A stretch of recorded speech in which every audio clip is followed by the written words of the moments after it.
Joluo duto pod wamoso, pod wanyiso weche mag dholuo. Wan gi weche moko kae mwada wacho 3, 4, 5 mondo wawinjore kaka dholuo mar joluo tiyo. Nitie len miluongo ni biro plus ng'a. Koro abiro ka dhi lime. Abiro ga dhi lime.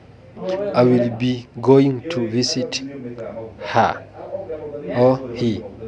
Abiro ga dhi lime. Abiro ga dhi lime. Abiro ga dhi lime. Joluo unwacho nang'o ma Eastern Africa? Abiro ga chiemo maber.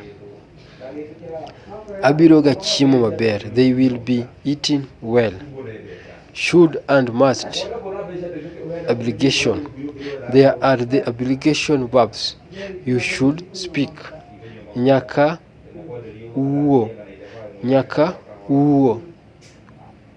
Nyaka iwuo. Nyaka iwuo. Nyaka iwinja. Nyaka iwachi. Nyaka ing'isa. Nyaka ibi. Nyaka itim. Nyaka idhi.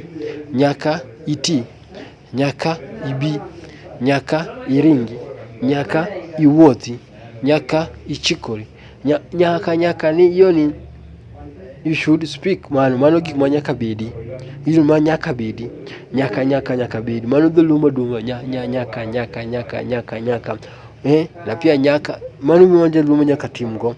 Mano kora piny dholuo ma Uganda to. Kaka mokwongo wacho no. Abiro ga dhi limo. Abiro ga dhi lime. Abiro ga dhi lime means I will be going to visiting him or her. Abiro ga dhi lime. I will be going to visiting him or her. Abiro ga chiemo maber. They will be eating well. Iwinjo? Abiro ga chiemo maber. They will be eating well. You should and must. Obligation. There are the obligation verbs. You should speak. Nyaka awuo.